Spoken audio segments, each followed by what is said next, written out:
Hello, everybody on Facebook Live. I hope everybody's having a good night. I'm having a tired one. I'm ready to go to bed. So sleepy. It's been a long day. But I'm looking forward to talking to John Stevens about paranormal talk and all the different events that are coming up. So it's going to be really cool.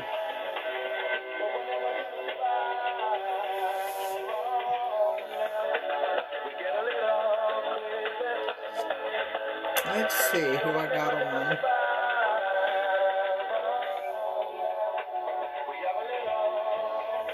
Let me see. Hello. How are you?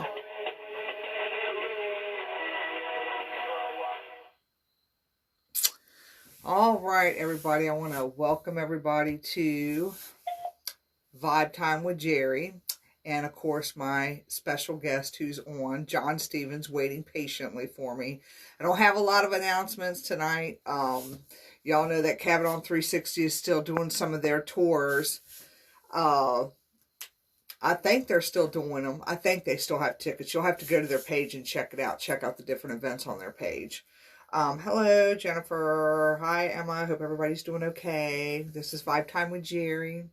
We have John Stevens this evening. And of course, I think we have 2 tickets left to our Spirit Walk at Old House Woods in Matthews this weekend. We will be, Kimberly and I will be doing, along with Kevin, a couple other people, we'll be doing a Spirit Walk. And those tickets were $10, so you pay for them when you get there. But I think we only had like 2 spots left for that. So if you want to do that, it's going to be from 9 to 11 o'clock. And it's going to be really cool because I have equipment that has just came in. So I'm super excited about it. I go to the Cabin on 360 tomorrow. And then I get to pick my equipment up. So I'm really happy about that. So anyway, let's get John Stevens on here so we can talk. Because we had a very fun-filled weekend. Let's see. Are you there? Yeah. I am. Can you hear me? Yes, I can hear you just fine. How are you? Did I lose you? No, can you hear me? Yep.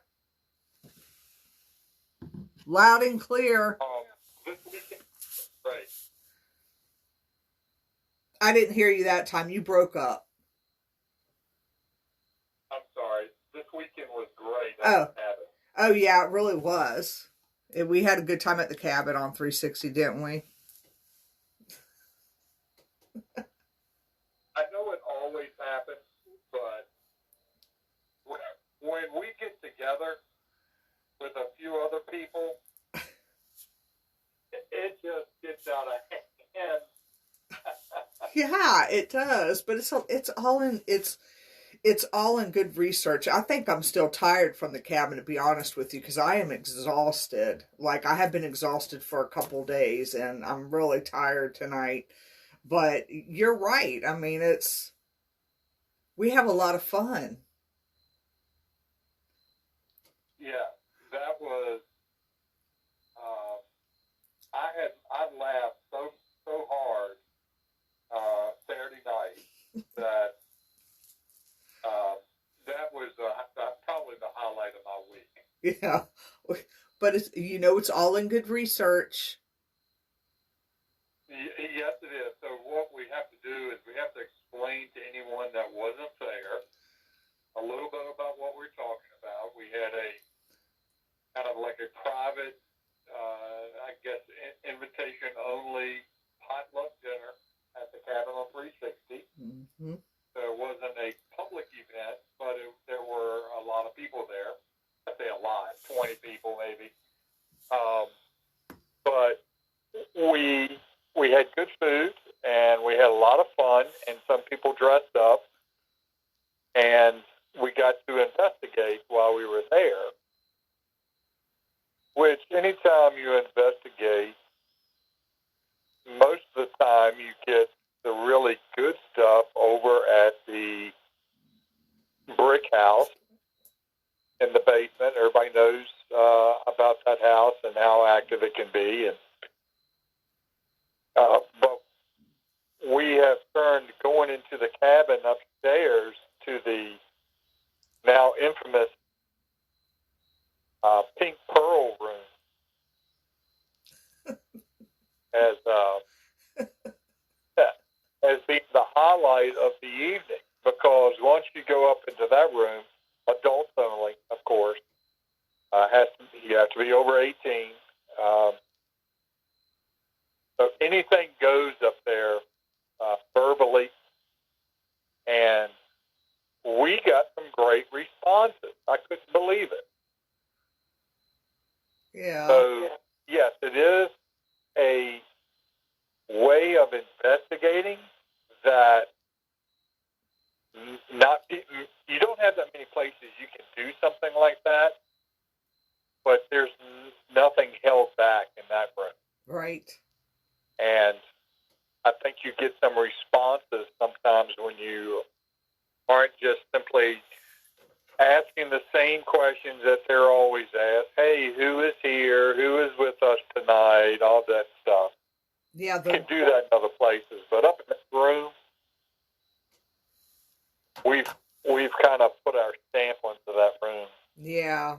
You Word is getting out now.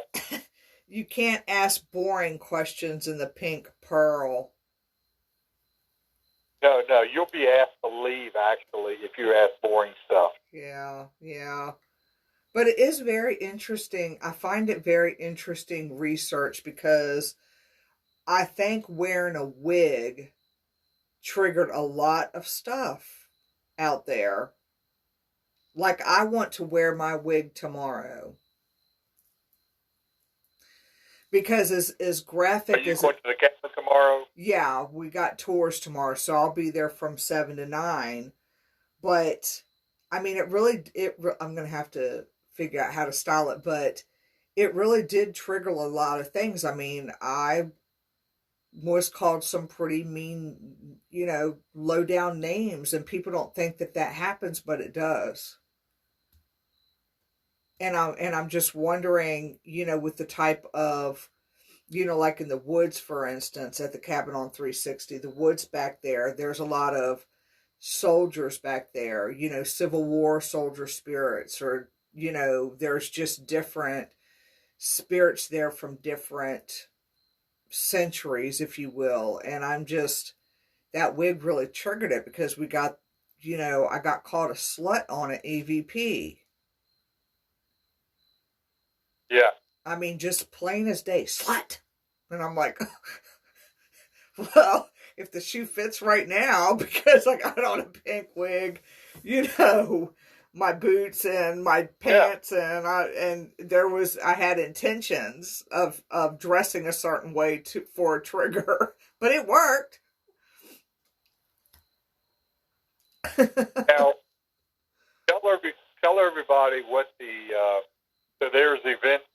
There were tours there tonight at the cabin on 360 in Mechanicsville, Mm-hmm. and there's tours tomorrow night.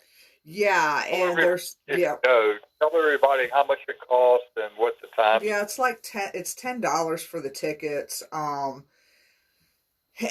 I believe he has them at 2 different times. That's why people need to go on the Cabin on 360's page, because he has different events set up, and you kind of click on the event that you want to go to and then get your ticket, pretty much.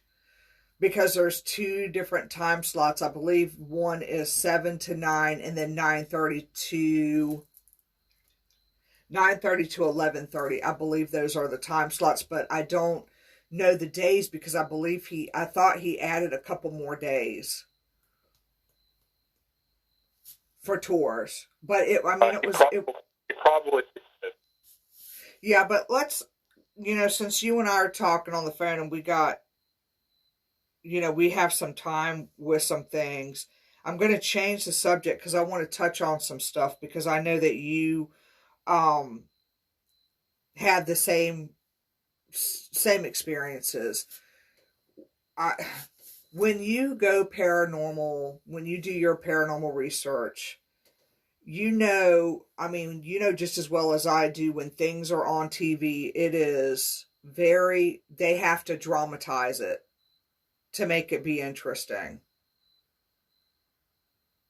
That's right. You know, so I'm trying to help people understand that when you go to places like the Cabin on 360, Old House Woods, you know, just different places in general, whether it's Williamsburg, Yorktown, we're not on TV. You know, we're trying to show people what research really is and what a paranormal investigation really is, because I think people are expecting, you know, to be touched or grabbed or spooked or something whispered in their ear. And it's not always that way, but it doesn't mean they're not there.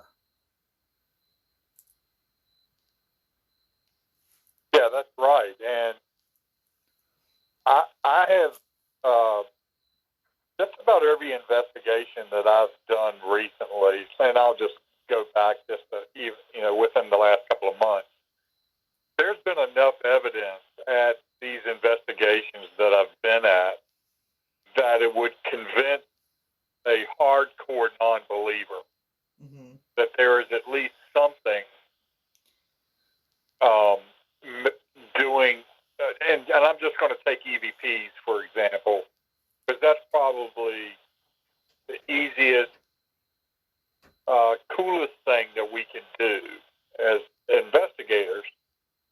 And just like the other night, when we were upstairs at the cabin, and we've got, for instance, it said, we asked a question, and the answer was Tony, who was, she was there that, in our group, but it said her name. We all heard it, and we were kind of shocked by it. So when something like that happens, it's amazing. Now, there is a group, I believe they're called DRPI or CPRI or something like that. They are the real technical investigators, scientists of the paranormal. They are in the business of collecting data. They actually have an event. They just had an event at Bacon Castle this weekend. They're going to be at the John Marshall House in Richmond tomorrow. But they set up sensors and all of this equipment because they try to capture temperature change and magnetic field change, and they even do astrological stuff. Interesting. They try all of that, and they are not necessarily doing it to try to like what we do on kind of on an elementary level to speak with ghosts. They're not trying to do that. They are trying to make a correlation that there are things going on that we can't see. Right. We may hear it on a place, but there might be like they always will say in their evidence that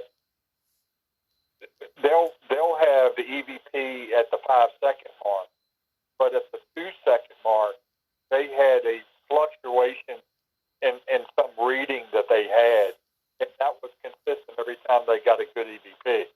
They got this thing several seconds before it actually happened. So those guys, they're the real scientists, and they really get hardcore into that data. The normal investigators like you and I,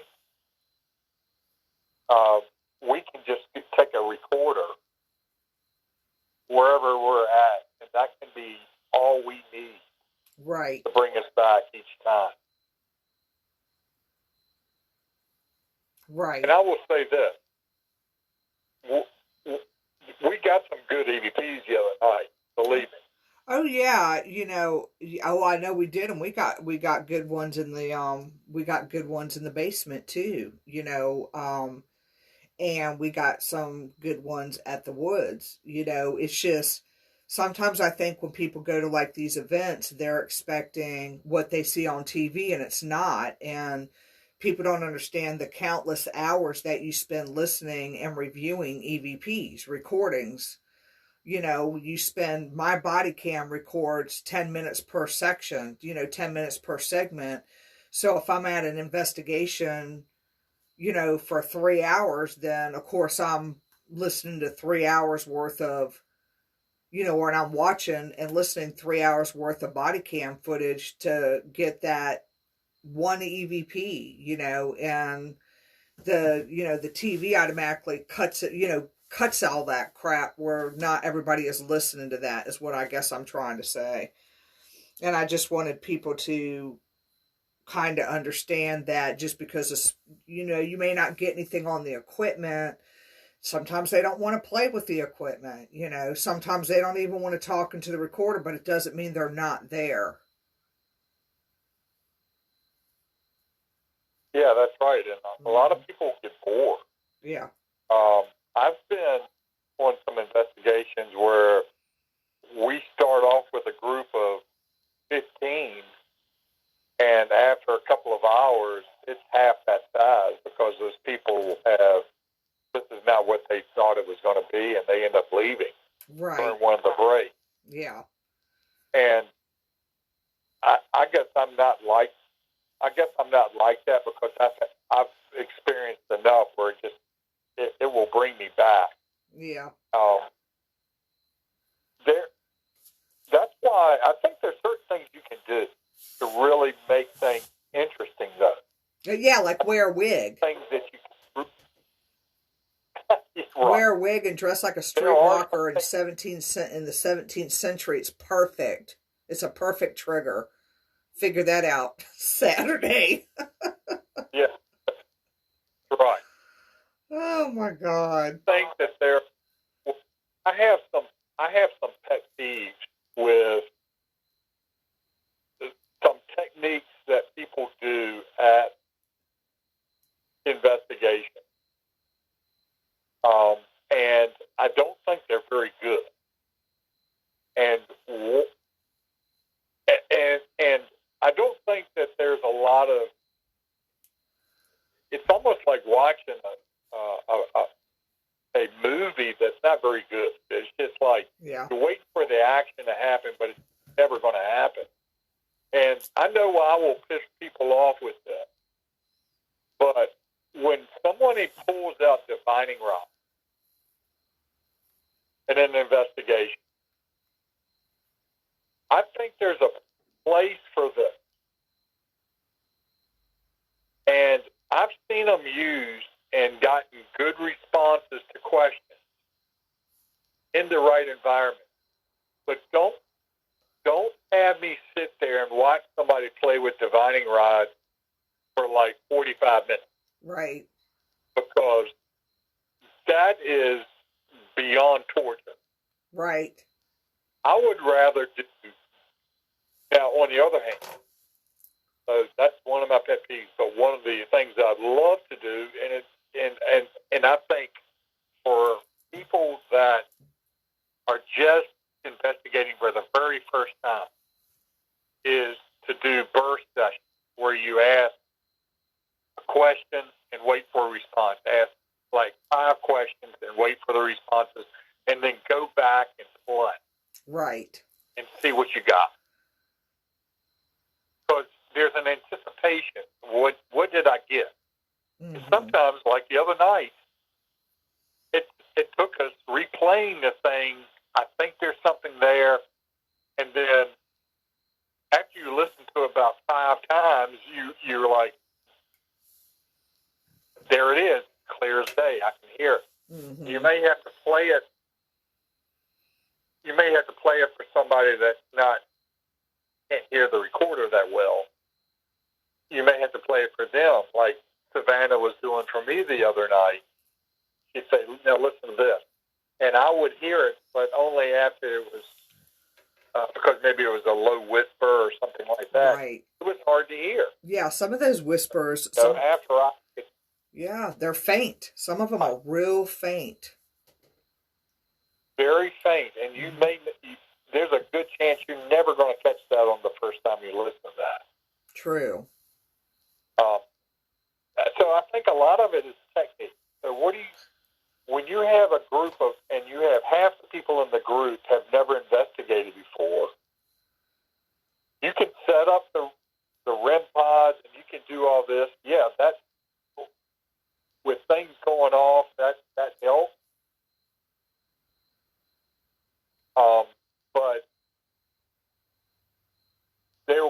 I was with, and I'll tell you, I was with a group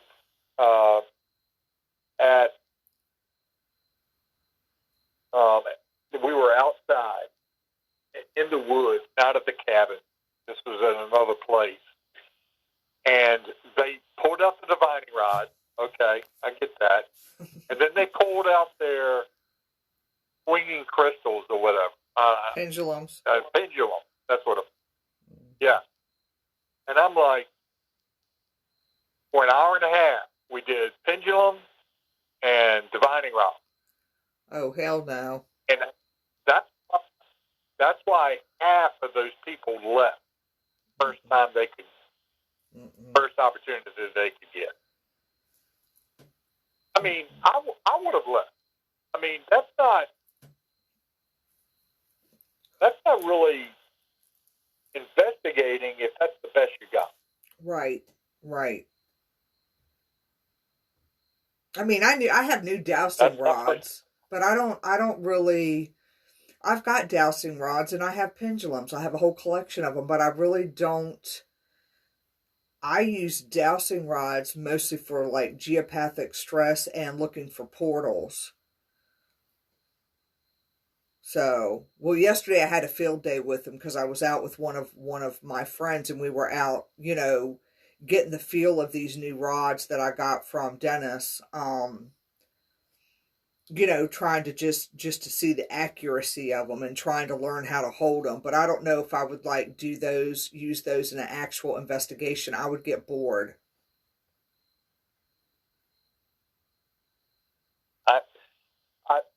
I believe that they work, but you can't center. That cannot be your go-to thing. No, it really can't. Because those dowsing rods, like yesterday, is the perfect example. These are new dowsing rods. I'm not familiar with them. They're very light. They're very, one little gust of wind, it's going to throw them off.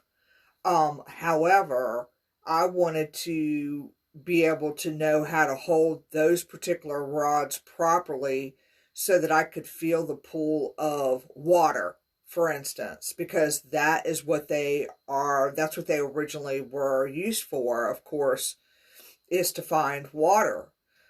So that's what I was doing. Like yesterday afternoon, I kind of pulled them out with a friend that is an expert dowser. And, we were around town looking at the direction of different water mains. And because if you don't hold them a certain way, you change the energy. I don't know how to explain it. You change the energy touch. You can't feel them pull if you hold them incorrectly. So you really got to know what you're doing when you use them things. For real. Yes, exactly. I mean, really. And I could feel the pull. I know by how I hold them that, and you rest them in a certain position and you're in the palm of your hand, but you can feel the pull in your stomach when you're near a, water source, for instance. So the dowsing rods that I got from Dennis Eslog that I bought from him are very accurate. And like I said, I had a lady that is an expert dowser. I mean, she is really good. I mean, like I would take her with me. She goes into a different mindset when she douses, but she really knew her shit. And it was really good to have somebody that is an expert, a professional in that, to say, hey, these are really good. These are really good rods. These are really lightweight. But I've never, like I said, I've never used them to investigate with. I only look for geopathic stress lines is what my main reason why I use them. Um, I think that there's a purpose for them, okay? Mm-hmm. And there's a time and a place for it. Yeah. Don't get me wrong. I just think that there are other things that can be used. Yeah, I'd get bored. I mean, I could literally, with John Sullivan and his recorder, sit there and do that for hours. Mm-hmm. When we just ask questions and he plays back the answers. Yeah. And it never gets old. It's like some of the responses we've gotten on there have been crazy. Oh yeah, I agree. I was with them that first night at the Pink Pearl along with you with responses that my body cam didn't even pick up. Right. So yeah. I agree. With Jeff and I, Jeff Watts, my friend from Ohio, when he came down this summer to visit, and we went to Belgrove, and we got to investigate after the ghost tour. We went to the caretaker's house, which is much like the Brit Rancher. It's got some really strong stuff in there going on. And he takes his recorder and sits it in the back room, and then comes back into the living room where we're at. He said, "I'm just going to leave it back there and see what we get." And then 5 minutes later, he goes back there and gets it, and he brings it back out and plays what it captures. And there's like a whole freaking conversation going on. Right. That we didn't even know. Well, that kind of stuff is that's just unbelievable. Right.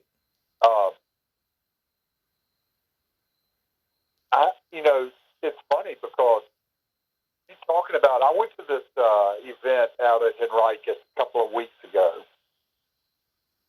and Lyle Lott, who does Haunted Night, and he's the leader of With the Paranormal, he asked at the very beginning, he said, "How many of y'all are here for the first time? How many are investigating for the first time?" And half of the room raised their hand. Yeah. That's what happened at the cabin. That's what happened at the cabin on Friday. It was new people.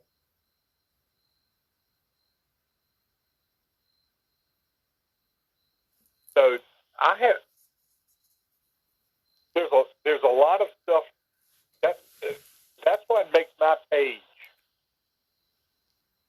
If I can promote my page a little bit, that's why my page, I always have a lot of stuff being put on there constantly, because I want people to know about these events, and I don't want them to have to to try to hunt it down. I want to be advertising these events so that people will have choices, because more so now, things are really starting to gear up where there are events, multiple events every weekend, and it's hard to keep it straight, and you don't have to try to do each event, but at least what I look at it is gives you choices. So I may do an event at one place this month, and they have another event coming up later at the end of the month. I may say, "Hey, I may not be able to do that one because I'm doing this one," and then maybe in another month back and do it again. Right. That type of thing. So when you're really good about sending people to my page. I try to be. Seen an explosion. Yeah, we've seen an explosion of new members, and there's a couple of reasons why, but mostly it's word of mouth, I believe. Yeah, I agree with that. People have really tuning into that page. I'll also plug, we also have a new website called VirginiaParanormalEvents.com. If you want to go there, there's a link to the Facebook page on there. I'm going to also eventually have, once we figure out how to do it, I might have the link to the Twitter page as well, and probably Instagram. But, so if you go to my page, like Steve Dills always tells me, he said, John, it wouldn't be a day if I didn't wake up with 20 messages from, that you posted. And we just laugh because he goes, you're just always posting stuff about what's coming down. I said, I know, people got to be made aware. Yeah. Well, it looks like the pink bunny. Talking about October. It looks like the pink bunny has decided to join us tonight. Hey. Sorry, I had to say that. Yeah, I can't. You have to tell me who's been listening, because I haven't been able to look at the Facebook. Well, Pink Bunny is definitely on.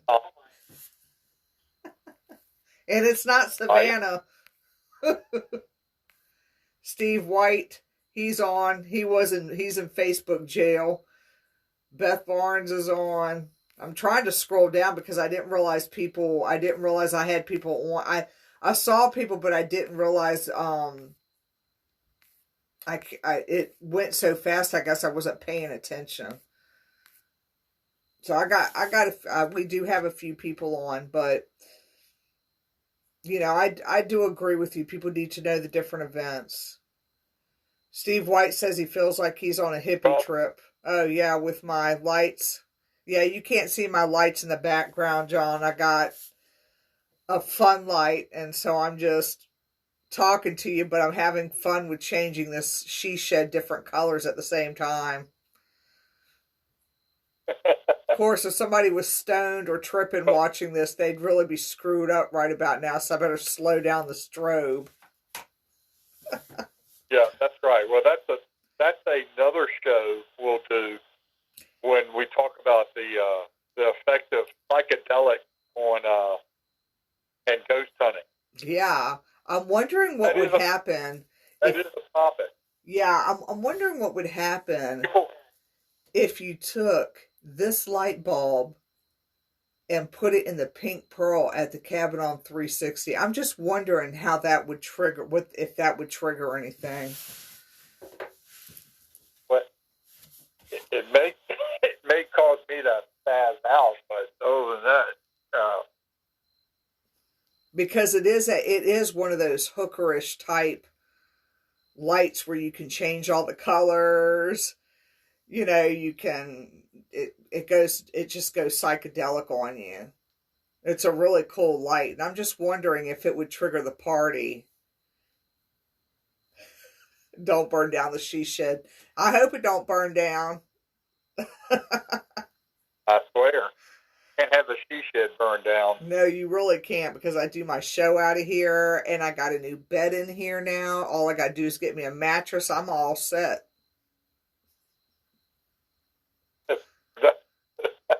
I do. I got a portable bed. It folds back into the wall. It's really cool. Let me, if I can, just share some of the events that are coming up. Sure, go ahead. And this is not going to be an all-inclusive list because I could literally go on for the whole show. Yes, I know. But there are some, with October, this is probably the biggest month with events, you would think. But that's just because it's literally every night there's something going on. You mentioned about the cabin tonight and tomorrow night. There's also, and possibly some other nights that they will add. It's like next week during, I believe, from Sunday through Wednesday, they are doing Ghost Walk at Hanover Tavern. Those are like hour-long, kind of more like tours, but they do some neat stuff at those. And it's only about $10, something like that. So that's good. This weekend, there's Haunted in Rikers. Again, I know. I wanted to go to that. Damn it.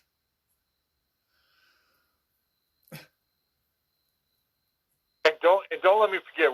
I'll go back and we'll talk about some of the events that I've done since the last time we were on the show. Okay. And tell you what those events.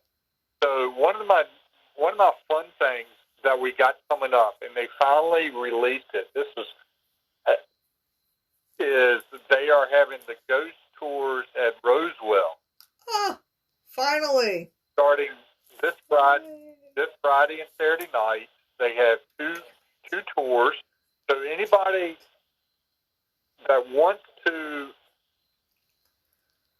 Roswell is a really neat place, but it's even better at night, and they have some really good stories, and it's really a fun evening. Yeah. So, and it's only like $10. But this Friday and Saturday night, they have two tours each night. I know in years past they sell out. Yeah, they do. Roswell is nice. There's probably like 20 spots in each tour that they do. So they run some people through there. That's this weekend and next weekend, same thing. Oh, cool. Okay. They have an event this Saturday at Bacon's Castle. Oh, crap. That you could check out. It's not a tour or an inside event though. It is a walk the grounds at night event. Oh, cool. It's a really creepy place. You mentioned about the thing Saturday night. Yeah, Spirit Walk. Yeah, that's going to be fun. The Spirit Walk at Old House Wood. Yeah, that's going to be fun and educational. Which I have a wedding to go to. Speaking of spirited events, I have a wedding to go to that night, or else I would be joining y'all. Oh, so, damn it. No, that's what I was like. Cancel the wedding. It's a cool event. I know. And this Blandford Church in Petersburg. Have you ever been to Blandford Church? That's a great place to visit. A lot of history at that church. They're having a cemetery ghost tour, which is unheard of for them. That's going on this Saturday. Shirley Plantation, Edgewood, and Berkeley. It's three places you will tour. I think it's around $30. That's like flat middle of the day event where you hear ghost stories at each place. It's a fun event. Told you about Roswell. All right, so let's talk about Halloween that weekend. So the Octagon Mansion on the 30th, Friday night, Saturday night in Whitfield, Virginia. That is an up-and-coming place. So I'll backtrack and tell you about Octagon Mansion. Is one of these places that I met the owner at Henricus. He was there. His name is John, and he was telling me all about it. They had bought the place, and they've been redoing it, working on it. The place is very, very active. They have things happen there all the time. He's opening it up all the time now for events. Whitfield is not is in the middle of nowhere. I will just put it that way. Yeah, I haven't been there. They're doing a lot of things that are overnight, where you can actually stay there and stuff like that. But they have an event Halloween weekend. They've got their next big event will be in December, where they'll have a dinner and investigation. That is an event that is probably going to be their big event coming up. Bell Grove, next Friday and Saturday night, they have a big Halloween bash going on there. And they will have, they're encouraging people to wear the costumes and things like that. There's going to be investigation. There's a lot of stuff going on. That's put on by Haunted Nights. Paranormal puts that on. Excuse me. Pamplin Park, November 7th. Are you going to that? Are you going to? I've got my ticket. Okay. I just got my ticket for November 7th, Pamplin Park, and then that is, there are still tickets available for that. That's going to be much fun. I got to talk about. I might have to speed up. I know. You only got 47 minutes. Step up your game. I know the last time we ran it, like right up to the last 10 seconds. I mean, It's like you like literally said you had 10 seconds left. Yeah, we got that one. All right, so November 14th, two things going on. One, Masonic Temple in Norfolk, put on by Bloomery Productions. That's part of RTL is part of their group. They will have Daryl Marston and Mustafa there at the Masonic Temple in Norfolk on the 14th. That same night in Norfolk as well, the USS Wisconsin, put on by the Haunted Nights people. All-night investigation of the USS Wisconsin. Never been investigated before by a group. And I was told that place is crazy active.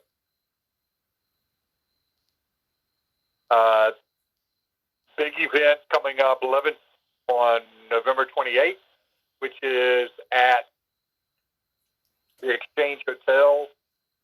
It's a paranormal seminar and then investigation afterwards. Got your friend and mine, Dr.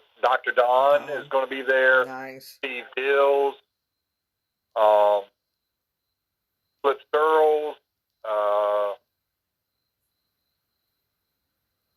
couple others are going to be there. They're going to have a question and answer session and then an investigation.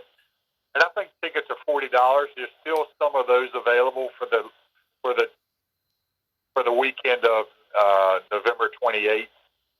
Then coming up in December, you got an event on the 5th at Dunlora that Transcend is doing.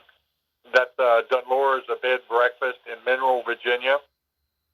Also the same night, St. Albans, Tennessee Race Chaser is going to be there.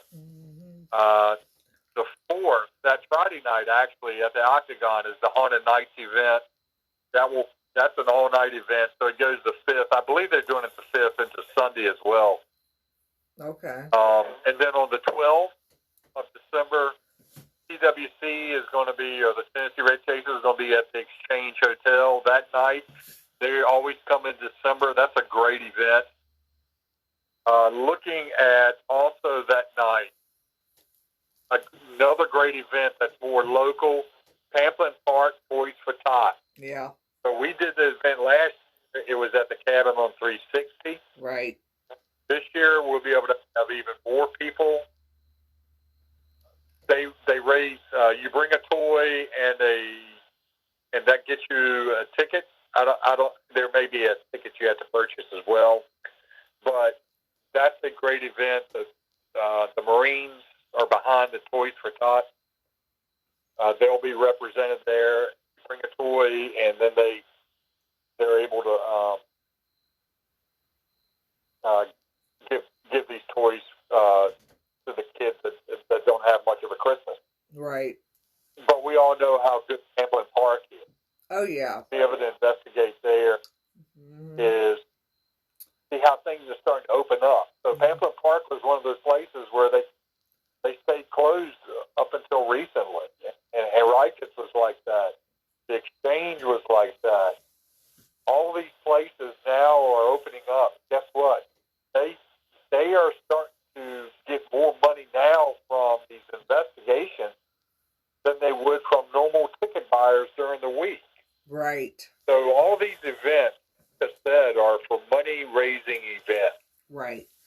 Many of these people and these groups are doing these events with the proceeds going to support the place that the investigation's at, to help raise money for them. And that's really the best, so you don't, it's, if an event is $35, $40, not everybody has that type of money that they can do, but at least that's more, that it's like giving a donation. True. To keep them open, keep them running. Yeah. Steve White put in the comments that he was going to go live from Charlie Brown's Pumpkin Patch on Halloween, because he said it's been said every year on Halloween the ghost of Lucy and Pigpen are seen.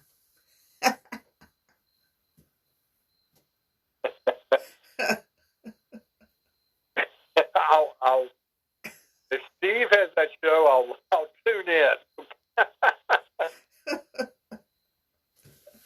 Oh, that is so cute. Since the last time we talked, we had the Paracon at Fleetwood Church. Yep. I did the Henricus event, and we did this past weekend's event at the cabin. Yes. The infamous Those cabin. were 3 events I did. So the Fleetwood Paracon was great. It's bigger, twice as big, 3 times as big as it was last year. We had a good turnout. The weather was good. Saw all the groups that I've mentioned tonight. Fredericksburg Paranormal, RTL, RVA was there. Dr. Don was there. Jake Fife.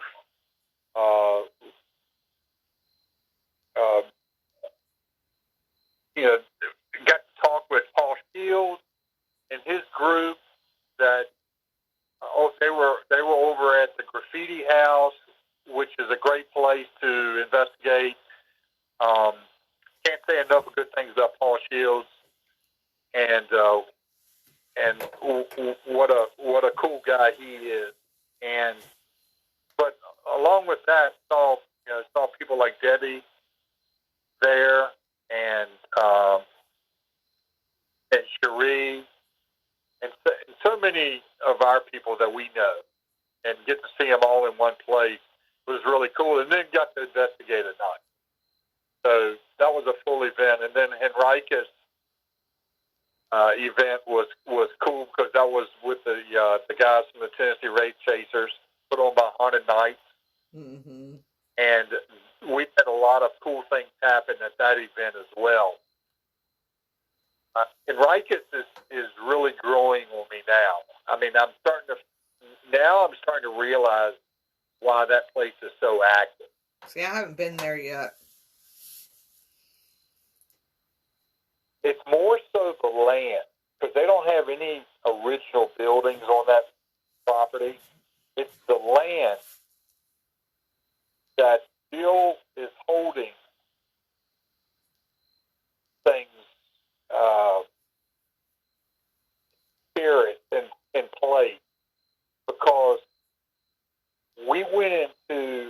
we. It was me and two or three ladies that were part of our group. We went into this tent area, and we were warned before we go in there that a lot of activity happens in there, and it's usually not good.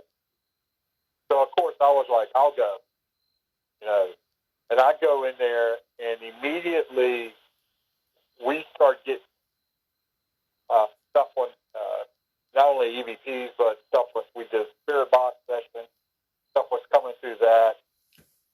One of the ladies was an empath, and she was like, she got totally whacked out and had to leave. And then when we all came out, they were like, "Hey, we told you can't be like in there more than like 10 minutes before things start going nuts. You know, people have to start to leave." Mm-hmm. And so when that happens, you kind of get excited, you know, a little bit. Much like what happens at the brick rancher down in the basement. It's probably not good to be in that brick rancher more than 20 minutes. No. It really isn't. I mean, down in the basement part, more than 20 minutes. That's no, I agree with you on that. Yeah, all kinds of shit starts to happen. Not even know it. Yeah. Mm-hmm. Steve White had a question. Steve White wanted to know which location has more Civil War history, the Octagon House or the land surrounding the 360 cabin?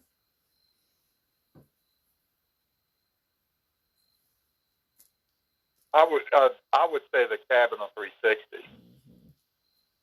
I'm not sure of what happened around the Octagon, even though it is a Civil War era house. I don't know if there were any battles fought around that land, like there is and proven to be around the cabin on 360. I gotcha. The cabin on 360 is literally sitting on the battlefield. Yeah. And that whole part of 360 right through there is all battlefield. I mean, development just destroyed anything as far as trying to preserve that. We destroyed that a long time ago by allowing houses to be built and roads to cut right through the battlefield. Yeah. But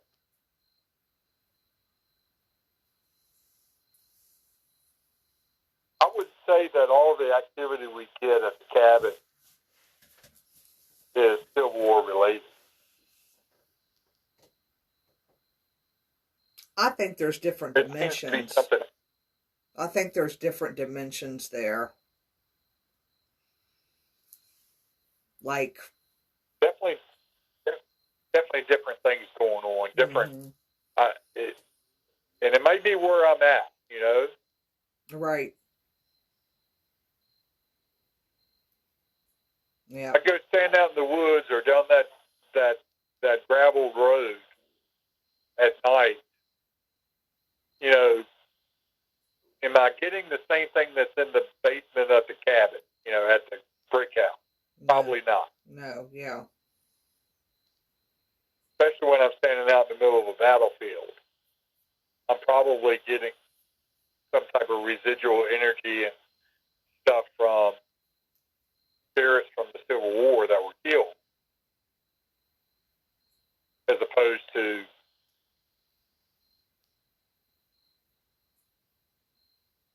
what I perceive to be something a little bit more sinister that's in the brick rancher. Right. I agree. I don't think we've ever found out what that is. No, I don't think anybody has ever figured out what that is, but I know when Ryan and I went down with his daughter and his girlfriend on his daughter and her boyfriend, on Saturday, we got some interesting EVPs when we asked certain questions, and so supposedly it's another dimension down there, and there's a portal in the corner where the water heater is. That's what we got on an EVP. We asked if there was another dimension there, and a male voice came through and said yes. And then another male voice said portal. That's what we got. And so that's where your dowsing rods come in. When you're looking for portal or a pendulum, and you're looking for portals, because they open a certain way, a pendulum swings a certain way, and then when you're at the end of the portal, they close a certain way, and a pendulum turns a certain way when you're looking for portals. So I'm just wondering, theory-wise, where does the portal end? Where does it begin and where does it end? It's so tempting. I would have to let Dennis probably take the dowsing rods down there, since there's such a bad energy down there. Yeah, and even if there is a portal, you just don't, some people say that there's a portal at the Exchange Hotel on the top floor of the kitchen. Mm-hmm.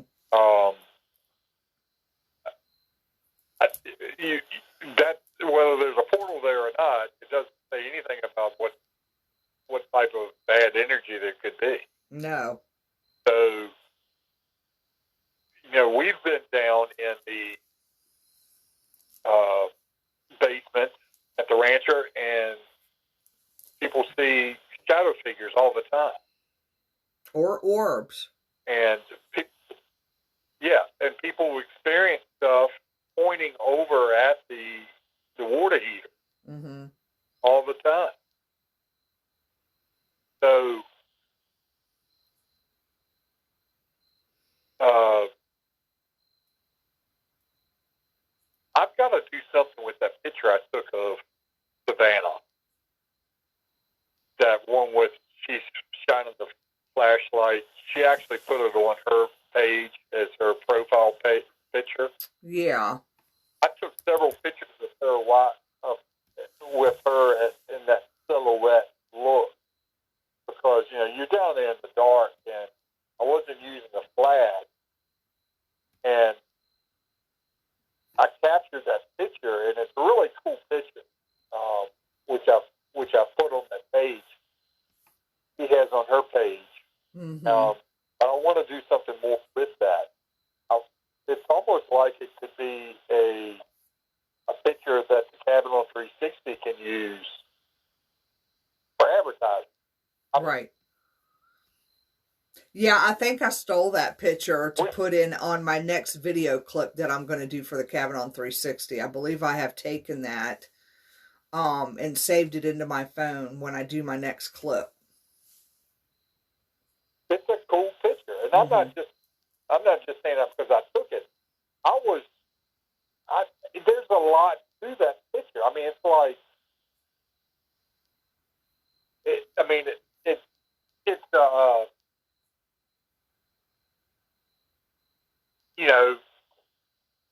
there's a story behind that picture, and there's that picture. We've seen that same type of picture down there, where she hears a sound and turns and flashes the flashlight over in that direction. Mm-hmm. We've seen it 100 times. Right. It just happens to look cool because she's dressed up with the hat on and stuff like that. But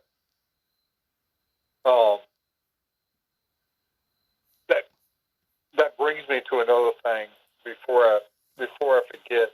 So I had a good talk with Dennis, and we were talking about the cabin and everything that's going on with the cabin, and all the events that are going to start taking place. I'm just kind of going to throw it out there, and this is not something that he didn't say I couldn't say, but there is going to be more events at the cabin coming up. It's going to be on a more regular basis. Nice. So these things that we're seeing, like right now where we're having tours during the middle of the week, there'll be more of that. Right. And a lot more. And he was telling me about some things that are possibly going to be coming down the road. And I'm not at liberty to say what they are, but could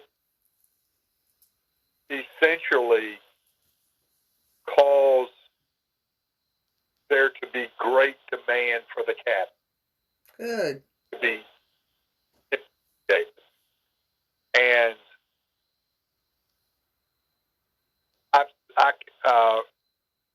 I thought of it, but he said it. The Hinsdale House up in New York is been on all these TV shows. One of the groups went in there and made it famous because there's been some things that happened at that house in the Hinsdale House, and John Sullivan and John Harris, they go up there and they investigate, and they love going to investigate. They invited me to go next July 4th to go with them, which if I can swing that, I certainly will, because I want to experience what they're experiencing when they go up there. But that place would have never been known if a group had not gone in there and investigated, a famous group. Right. And put it on a TV show. Right. And now, guess what? The Hinsdale House, you have to book a night well in advance because the calendar fills up just to be able to investigate there. If that ever happens at the cabin, personally, I've never been to the Hinsdale House, so I don't know what exists there. But I will say this, that the stuff at the cabin on 360 can't be too far behind from what I've experienced. Oh, I agree with you on that. Cabin on 360 might even be more haunted. Right. Yeah, I agree with you on that. So I'm just saying, just in speaking with Dennis wasn't the only one I've spoken to recently about things like that, where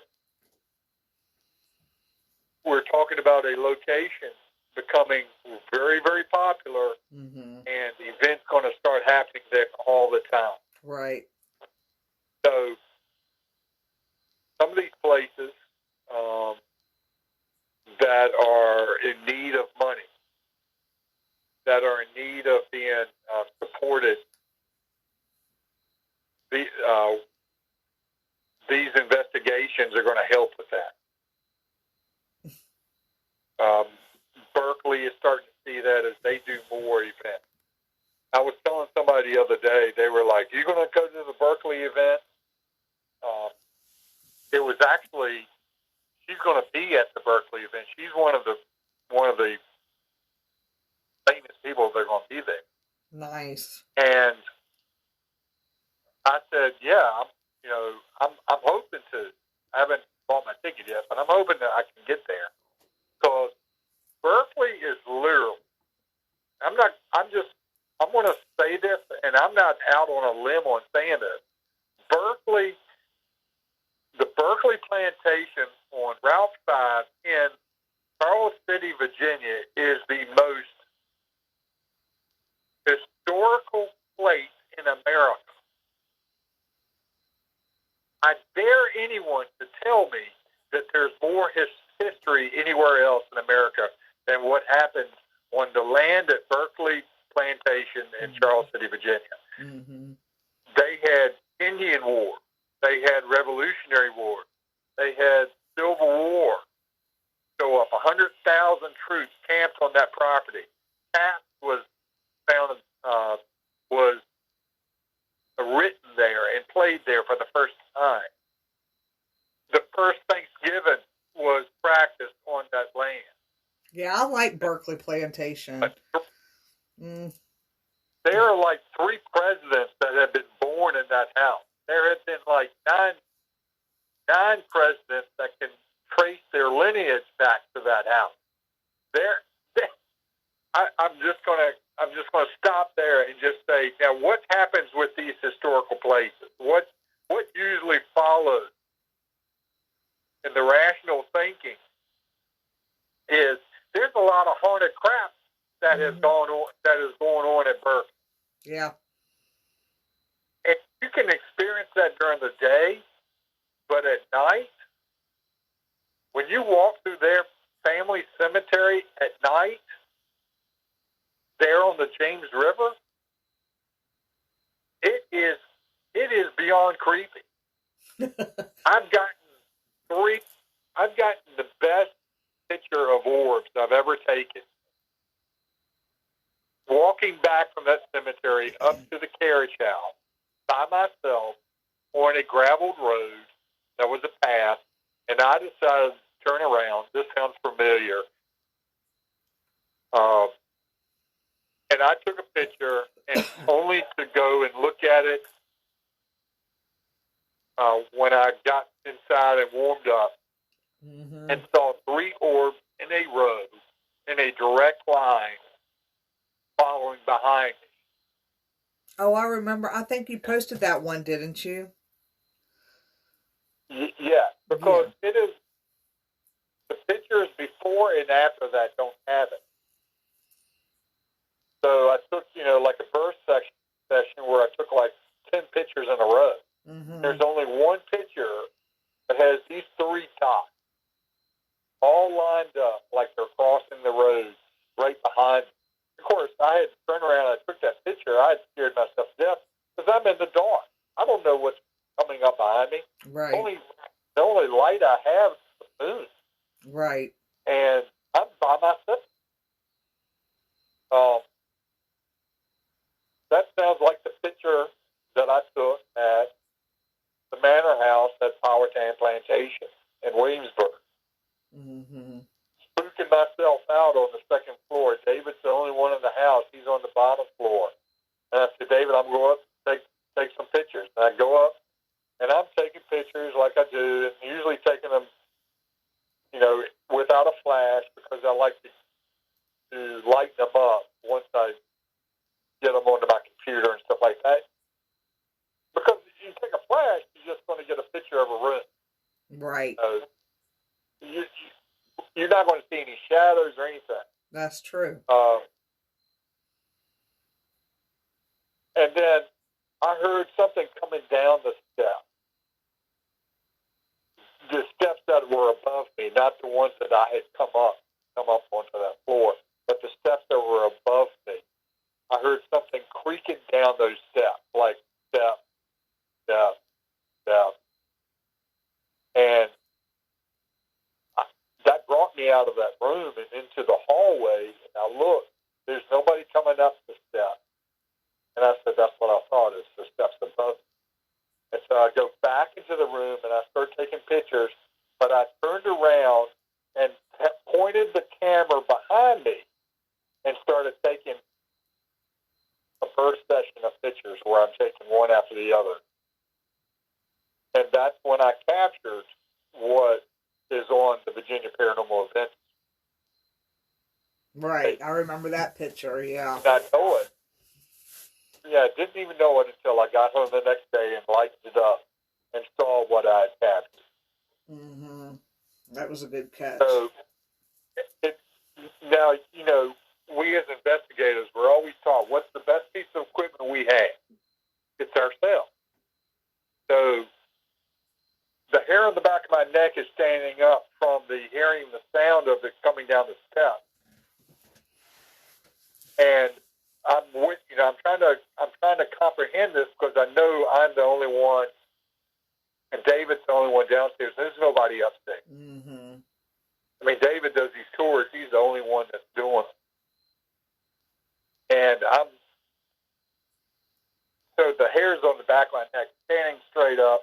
I'm sitting there going, all right, John, now you're starting to freak yourself out. You better hurry up, finish up, and get downstairs before something reaches out and grabs your arm or something, Right. And that's the only thing I can think of, hurry up, going downstairs. That's what I did.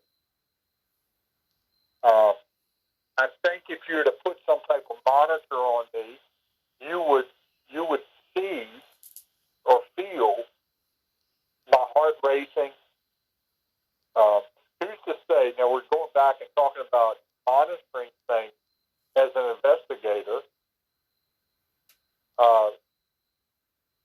novice in here there was a guy that's been writing called Chris Belisani. He's known as the paranormal medic. He was on, I believe, Ghost Nation last year. I believe it was last year. Mm-hmm. And he was at him right as a guest. And he's come up with his own piece of equipment. It's a heart monitor. Like it's an EKG machine. Mm-hmm. And so he has proven by doing this a lot that he will see, reading those EKGs, how they're all consistent. These mountain and valley on the reading that chart. Right. And you'll see it go like up. Like he's seeing it real time. So he sees it out an anomaly in the movement. And then 5 seconds later you get an EVP. Now what he is, and he says he has repeatedly seen this. So what is happening is your body is actually picking up on something without even knowing about it. But this machine is so sensitive it can pick it up that something is happening prior to the EVP happening or to the event happening. Like your body knows that it's going to happen. Right. And it's preparing itself. So, scientifically, he is working, and the more he does this, he realizes that this has just not happened once. It happens like literally every time he uses it. Mm-hmm. The spike comes before the evidence is that we hear as an EVP comes through the machine. The same way when we're out investigating, you get the sense, you probably more than me, you will get the sense that there's something here. There's something not right. Right. There's abnormal here. There's some spirit here. There's something paranormal going on. And you may not even say it, but you know it. Right. You don't even have to be touched or your hair pulled or rubbed or anything like that. You just know. Right, that's true. And so your body will tell you a lot of times that there is something here. Mm-hmm. And if you're investigating for the first time, you may not be able to sense that or figure that out. That's true. If you investigate 100 times, you're going to get good at being able to tell. There's a difference here between it just being cold outside and me sensing something cold. Exactly. Yeah. Yeah. That's true. So you do learn those things. Your body learns. You learn to know what your body is saying. Right. What I'm saying. Mm-hmm. Yeah. That's true. So, and that was a rambling thing, I know, about sensing something when I was taking pictures. That my body was telling me that things are not normal. And so now, when if I go to the jail at Hanover Courthouse, and I walk into that building where I know people have been hung inside that jail, and I know the worst people in the world have been kept inside that jail, and people have been murdered inside that jail, I don't even need to know that before, because the very first time I went in there, I was like, oh no, it is powerful in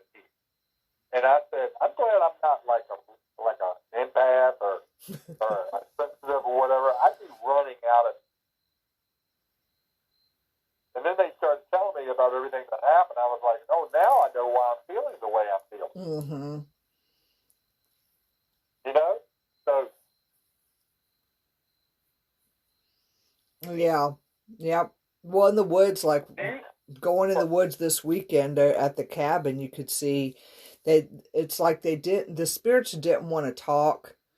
Like on the tour Friday, for instance, they didn't want to talk, but I could sense that there was something behind me. I knew that there was something behind me. And so I took some pictures, and I did take three. Those pictures are posted, 3 of them in a row. And you can see something, I believe, in the second picture, because you just feel like that you're being watched, and they just wasn't. I don't know why they wasn't in the mood to talk. They just really wasn't. But then you go Saturday, and oh my God, it's like they're so active. And, I'm looking at Ryan because I can see them moving back and forth in the woods. You can see figures moving back and forth, shadow figures. So, and then again, you felt like you were being watched. So it was very interesting. That, with video cameras and cameras, it's really hard to capture that stuff. It really is. You can see it with your eyes. If you look, you can, your eyes, of course, have to adjust. But you can see figures. But like with me, they just, I don't know how to explain it to you. It's almost like somebody is showing me a picture behind me. Like it's almost like I don't know, it's almost like a mirror or something in behind me, and then I'll see a man step out in behind me, and then I'm like, oh, right. I've got a man in behind me, and they're not showing me fully what they look like. I just know it's a male, like silhouette of a male, pretty much. Because I mean, being at the cabin for those 2 days, I've had some repercussions, psych attacks from the cabin to these past couple nights. I've had some really awful psych attacks. Like, I won't even consider them psych attacks. They were like violations, and I don't like it. But that's what happens when you, like Dennis says, well, you're going to ask these questions in the Pink Pearl. What do you expect? But it's wild to me.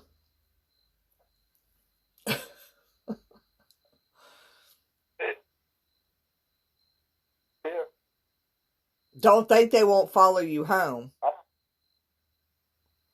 Right. I mean, and I think you have to kind of keep that in mind. Mm-hmm. Yep. Don't think they won't follow you home.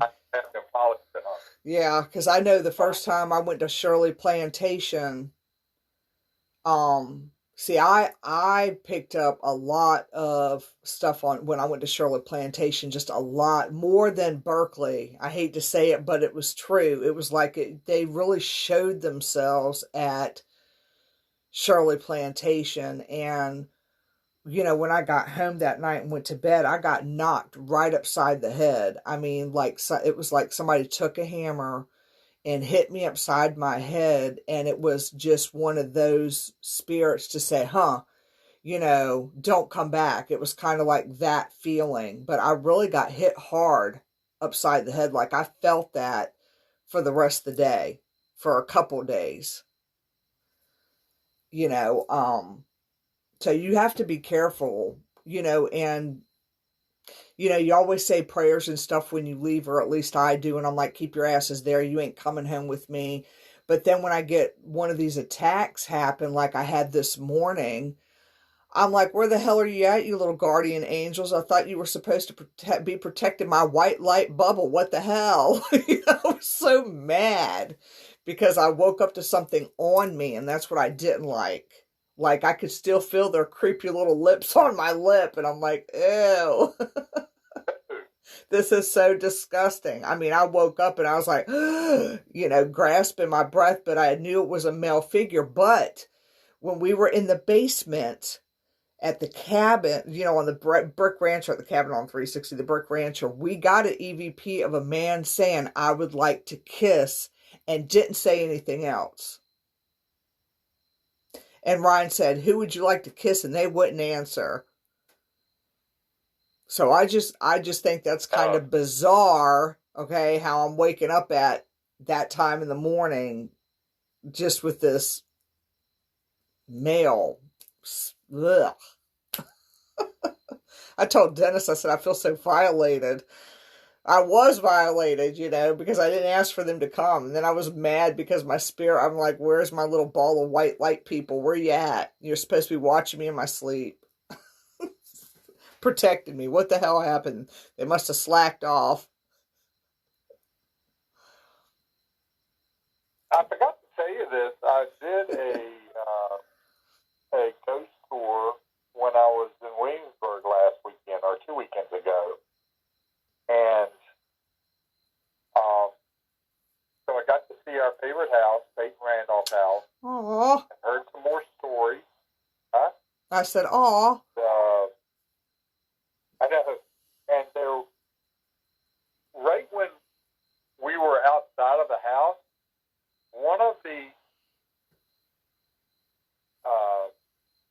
cleaning crews, they come in at night, in the middle of the night or late at night, and that's the only time they have a chance to go inside and clean these places.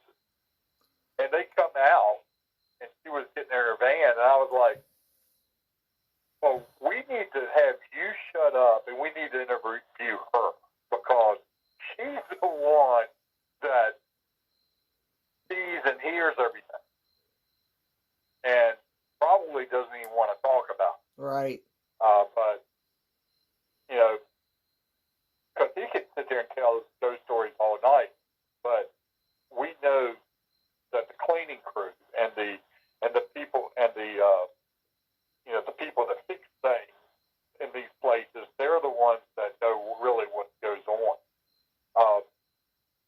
I was going to ask you, what's it going to take for us to get into that Christopher Robinson house down there in Urbana and investigate that place? I don't know if they'll let anybody do that, because I don't even know. I think it's a family. It's family owned still with Walt Hurley. Even though he's passed away, I think his children still own it, and I don't know if they'll be open to letting anything like that happen there, since their dad did pass away on that property. Well, you know as well as I do, that would be a great place. I mean, it would be. I agree with you. And the Marble House, too. The Marble House in Urbana. I don't know who owns the Marble House, but I would love to. The only way that you're going to be able to get into places like that is when they do their Christmas tours.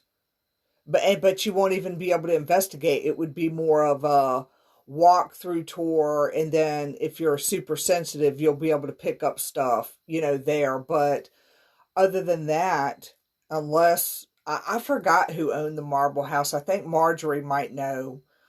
They're from Richmond, I think. I would like to go into that house, because I know there's stuff up on the 3rd floor of that house. But I know the Christopher Robbins house with Walt passing away and being found there, it's a little difficult, I think. I don't know. I would have to find that stuff out from his kids, because I know Walt was gonna allow me to go in there at one point, but that happened. He passed away before that was able to happen, pretty much, which sucked. But I can tell you, huh? Yeah, we got about four. Yeah, you got about 4 minutes to say something. So, let me tell you a little bit about this Williamsburg ghost tour thing.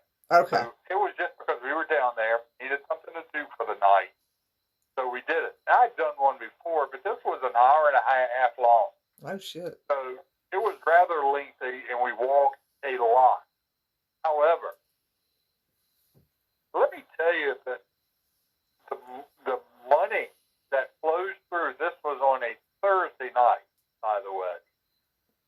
So our group, our tour, had 35 people in it, and it was sold out. We sell out every night. I know. That's why I can't freaking go. I know. This one tour has 2 events each night, and they sell out. They cap out at 35 people. We passed another group, or actually they were passing us. 2 of them, 2 groups. One had 50 people in it, because that's what he tells me. He said they kept theirs at 50. Mm-hmm. And about a half hour later, another 50 people walked by. Yeah. This is on a Thursday night in Stevensburg. Mm-hmm. It's a work night. So it's not even a holiday week. So it's not like you can say these are all people from out of town. I know a lot of people that probably were out of towners. Right. But yeah, that's just the sheer amount of people. Yeah, that place stays busy. I mean, I know it does because Marjorie and I went there one time to do one of the tours, and we got into one, but we couldn't get into the other because they sold out. Right. So we just did our own investigation. We tried to do the Yorktown Ghost Tour on Friday night, and they were already sold out for Friday and Saturday night. Yeah. When I tried to get tickets for that. Yeah. And because I want, that's Jeff Santos with Virginia Paranormal Investigation. Mm-hmm. That's his tour that he does. And, and that's a nice little tour as well. It's entertaining. It's, $10. It's better than going to a movie. And it's, haunted Yorktown. So it doesn't get much better than that. Right. So I've got some things that, up my sleeve for the coming year I want to do. But right now, kind of excited about all the events that are going on, all these places.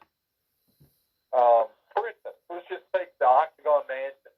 Mm-hmm. Has really gotten on in the last couple of months, last 3 or 4 months, with 90 seconds, and they are doing stuff every month now. Yeah, we got about 90 seconds on here before she kicks us off. So, and look at Pamplin Park starting to get started in the cabin, and Henrica to do things almost every week now. So I'm looking for the games to come back. The Manor House, 60 seconds. We can hope that gets that they haven't shut it down for good. Right. That David Flowers is going to do that again. Yeah, that's going to be fun. There are several places in Richmond that I've heard are ready to start opening their doors to investigating where they would have never done that in the past. Right. 30 seconds. We've already seen it. We've seen it with Berkeley. Yeah. Shirley really doesn't do investigations, but Berkeley is doing investigations at least a couple of times a year now. So I'll let you finish up. Yeah. Tell me what you want to do. And with my 10 seconds. My 10 seconds that I got left. The only thing that I have to say is I got the Connor sisters coming on my show this coming up next Tuesday. So y'all make sure you tune into that because it's going to be a lot of fun.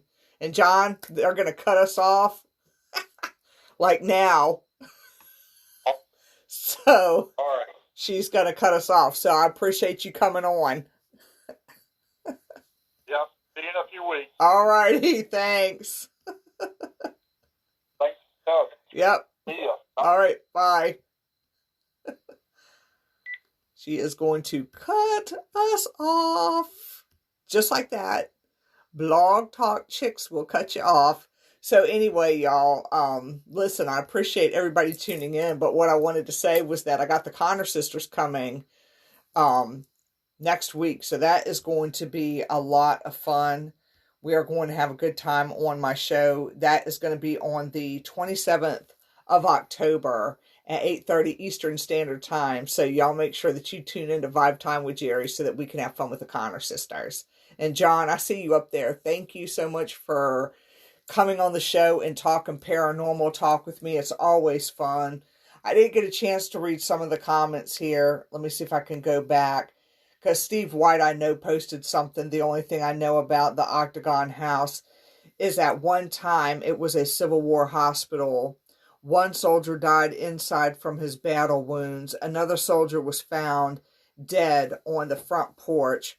Those are the only two deaths that I know about that took place at the Octagon House. I'm not sure about the surrounding land. I'm not either. And then, of course, we are talking about his,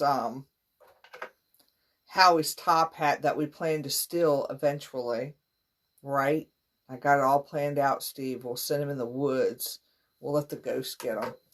Take him over to the basement. And let's see, speaking of orbs, I overheard two orbs talking today.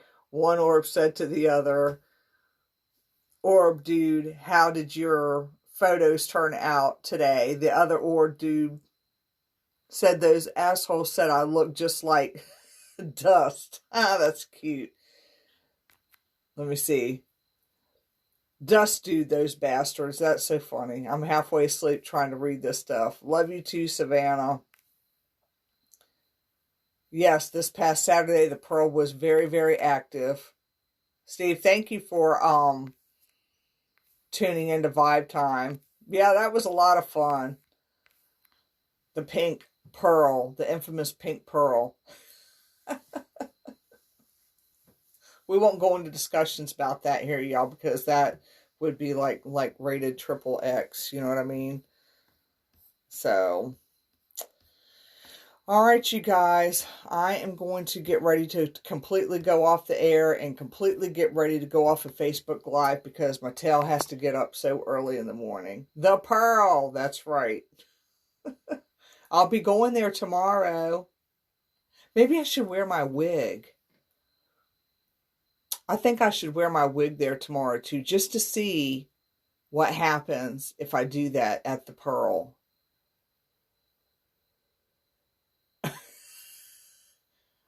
Yeah, I think I'm going to do that tomorrow. What you think there, Charlie? That's true. What happens in the Pearl stays in the Pearl. Then I'll make triple sure that nobody follows my ass home or tries to get in the car. So, anyway, I hope that y'all have a great night. Thanks for tuning in. John, it's always a pleasure doing Vibe Time with you. He's normally with me every third Tuesday of every month for us to talk paranormal talk. And we have a good time because he stays informative of all the events that are coming up more so than I do. And, of course, y'all can check out his page, Virginia Paranormal Events. Yeah, right. Mel Bordello, I know. But anyway, you can always check out his page, Virginia Paranormal Events, and see what all the different events are that are coming up in the area. I hope that y'all have a great night. I still got to get in there, unpack all this stuff in here, and get ready for work and another night at the cabin on 360, which will be tomorrow. So, y'all, thanks again for tuning in. Steve, thank you. Charlie, thanks. John, and everybody else that has stuck with me. Y'all have a great night, and I really, really appreciate you watching. Toodles!